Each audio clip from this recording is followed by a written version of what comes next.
سب کا السلام علیکم، اور میں ایمان مزاری حاضر ہوں. میں بھی عورت مارچ اسلام آباد کی آرگنائزنگ کمیٹی کی رکن ہوں.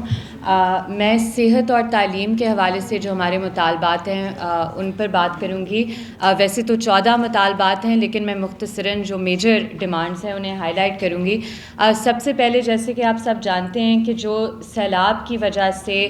بیسک ہیلتھ یونٹس اور پبلک اسکولز کو ڈیمیج کیا گیا ہے، ہم یہ مطالبہ کرتے ہیں کہ ان کی ریکنسٹرکشن کی جائے، انہیں ریہیبلیٹیٹ کیا جائے، تاکہ جو ڈراپ آؤٹ ریٹس ہیں لڑکیوں کے، لڑکوں کے ان اسکولوں میں اور ان تمام افیکٹڈ ایریاز میں،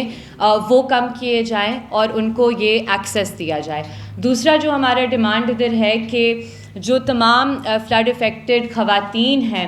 ان کی جو شیلٹرز میں اس وقت انہیں رکھا گیا ہے، ادھر ان کا جو پرائیویسی کا حق ہے اسے سیف گارڈ کیا جائے، ان کا جو ڈگنیٹی کا حق ہے اور جو ان کا تعلیم کا حق ہے ادھر انہیں میسر کیا جائے. تیسرا ہمارا جو ادھر ڈیمانڈ ہے کہ جو تمام پبلک اسکولز اور ہسپتال ہیں، جو آپ کو سب پتہ ہے کہ یہ سیویئرلی انڈر اسٹافڈ ہیں، انہیں پراپرلی اکوپ کیا جائے،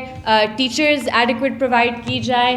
جو میڈیکل سٹاف ہے وہ اکوپ کیا جائے اپروپریٹلی. اور ادھر ایک اور جو ہمارا اہم ڈیمانڈ ہے وہ یہ ہے